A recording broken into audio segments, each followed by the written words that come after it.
안녕하세요 여러분. 오늘은 많은 분들이 한 번쯤은 경험해 보셨을 술과 전립선 사이의 아주 미묘하고도 중요한 관계에 대해 이야기해 보려 합니다. 술 한 잔이 단순한 기분 전환을 넘어 우리 전립선에 어떤 영향을 미치는지, 알코올이 전립선에 보내는 최악의 시그널은 무엇인지, 전립선을 위한 가장 현명한 음주 방법은 무엇인지 영상 1부와 2부에 걸쳐 알아보도록 하겠습니다. 영상 시작합니다. 하루의 고단함을 위로하는 시원한 맥주 한 잔, 혹은 오랜 친구와의 만남을 더욱 즐겁게 만들어주는 와인 한 잔. 우리 삶에서 술이 주는 위로와 즐거움은 결코 작지 않습니다. 하지만 혹시 이런 경험 없으셨나요? 즐겁게 술자리를 가진 다음날 새벽 혹은 그날 밤부터 화장실을 들락거리며 깊은 잠을 설치는 경험. 소변을 봐도 시원하지 않고 잔뇨감에 찝찝했던 기억 말입니다. 많은 중년 남성들이 나이가 들어서 그렇겠지라며 무심코 넘기는 이 증상들이 사실은 어젯밤에 마신 술 한 잔에서 시작된 경고의 신호일 수 있다는 사실을 알고 계십니까? 오늘 우리는 전립선과 알코올의 아주 내밀하고도 중요한 관계에 대해 이야기하려 합니다. 단순히 술은 몸에 해롭다는 막연한 이야기가 아닙니다.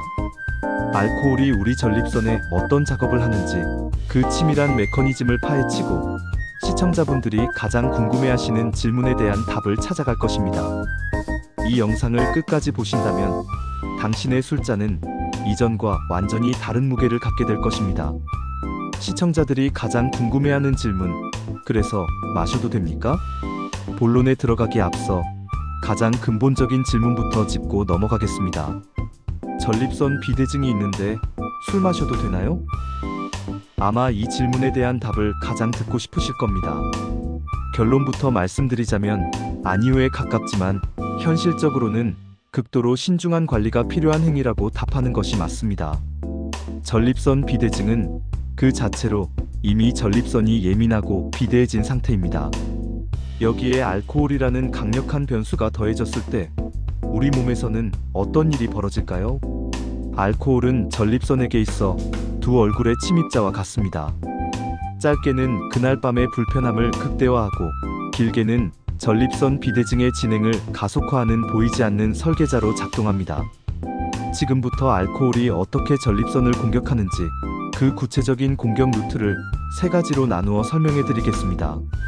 첫 번째 공격, 배뇨 시스템을 마비시키는 이뇨작용의 함정. 술을 마시면 화장실에 자주 가게 되는 현상, 모두 경험해 보셨을 겁니다. 우리는 흔히 맥주를 많이 마셨더니 그게 다 소변으로 나오는구나 라고 생각합니다. 하지만 여기에는 아주 중요한 의학적 비밀이 숨어 있습니다. 우리 몸은 항이뇨 호르몬이라는 물질을 통해 소변량을 조절합니다. 이 호르몬은 이름 그대로 소변이 과도하게 나가는 것을 막는 댐과 같은 역할을 하죠. 그런데 알코올이 몸에 들어오면 이 항이뇨 호르몬의 분비를 강력하게 억제합니다. 댐의 수문이 고장난 셈입니다. 신장은 필요 이상으로 수분을 걸러내 소변을 만들어내고, 방광은 갑자기 불어난 소변량에 비명을 지르기 시작합니다. 평소라면 충분히 소변을 저장하고 편안하게 잠을 잘 시간에 방광은 쉬지 않고 뇌에 화장실에 가야 한다는 긴급 신호를 보내는 것이죠. 이것이 바로 야간뇨의 주범입니다. 그런데 문제는 여기서 그치지 않습니다. 이미 전립선 비대증으로 요도가 좁아져 있는 상태에서 갑자기 평소보다 많은 양의 소변을 배출해야 한다면 어떨까요? 좁은 길목에 갑자기 많은 차가 몰리는 병목 현상이 발생하는 것과 같습니다. 소변 줄기는 약해지고 한 번에 다 배출하지 못하는 잔뇨감은 심해지며 방광은 더욱 큰 압박을 받게 됩니다. 술 마신 다음 날 유독 소변 보기가 힘든 이유는 바로 이 이뇨작용의 역습 때문입니다. 두 번째 공격, 전립선을 직접 자극하는 염증 유발자. 알코올은 그 자체로 강력한 염증 유발 물질입니다. 알코올이 분해되면서 생기는 아세트알데하이드라는 독성 물질은 우리 몸의 정상적인 세포를 공격하고 염증 반응을 일으킵니다. 특히 전립선은 혈관이 풍부하게 분포된 기관이라 알코올의 영향을 직접적으로 받기 쉽습니다. 알코올 성분이 혈관을 타고 전립선에 도달하면 전립선 조직을 붓고 충혈되게 만듭니다. 이미 비대해져 있는 전립선이 알코올로 인해 한 번 더 퉁퉁 붓는 상황이 연출되는 것입니다. 생각해 보십시오. 가뜩이나 좁은 요도를 감싸고 있는 전립선이 더 부어오른다면 어떻게 될까요? 요도는 더욱 세게 압박받게 됩니다. 이는 급성 요폐라는 응급 상황으로 이어질 수도 있습니다. 급성 요폐란 소변이 마려운데 전혀 배출하지 못하는 상태로 극심한 고통을 유발하며 즉시 병원 응급실을 찾아야 하는 위급한 상황입니다.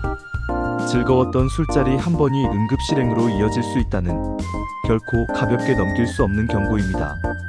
세 번째 공격, 남성 호르몬 균형을 무너뜨리는 장기적 설계. 지금까지는 알코올의 단기적인 영향, 즉 술을 마신 직후에 나타나는 증상들을 살펴보았습니다. 하지만 더 무서운 것은 알코올의 장기적인 효과입니다. 알코올은 전립선 비대증의 근본적인 환경을 서서히 그리고 아주 집요하게 바꿔놓습니다. 전립선 비대증은 남성 호르몬인 테스토스테론과 밀접한 관련이 있습니다. 정확히는 테스토스테론이 디하이드로테스토스테론 DHT라는 더욱 강력한 호르몬으로 전환되면서 전립선을 성장시키는 것과 관련이 깊죠. 그런데 만성적인 음주는 우리 몸의 호르몬 균형 시스템에 심각한 교란을 일으킵니다. 간 기능이 저하되면서 여성 호르몬인 에스트로겐의 분해 능력이 떨어지고 상대적으로 몸의 에스트로겐 비율이 높아지게 됩니다. 이러한 호르몬 불균형은 전립선 세포의 성장을 자극하는 요인으로 작용합니다. 다시 말해, 꾸준한 음주는 전립선이 계속해서 비대해질 수 있는 최적의 토양을 만들어주는 것과 같습니다. 단기적으로는 배뇨 증상을 악화시키고 장기적으로는 전립선 비대증이라는 병의 진행 자체를 가속화하는 보이지 않는 설계자 역할을 하는 것입니다. 오늘 우리는 알코올이 이뇨작용, 직접적인 염증 유발, 그리고 호르몬 교란이라는 세 가지 경로를 통해 우리 전립선을 어떻게 공격하는지 자세히 알아보았습니다. 이제 술 한 잔의 의미가 조금은 다르게 느껴지실 겁니다.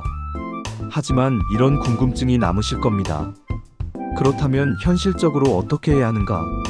어떤 술이 더 나쁘고 피할 수 없는 술자리에서는 어떻게 대처해야 하는가? 술 말고도 조심해야 할 것은 무엇인가? 다음 2부에서는 이러한 실질적인 질문들에 대한 해답을 가지고 돌아오겠습니다.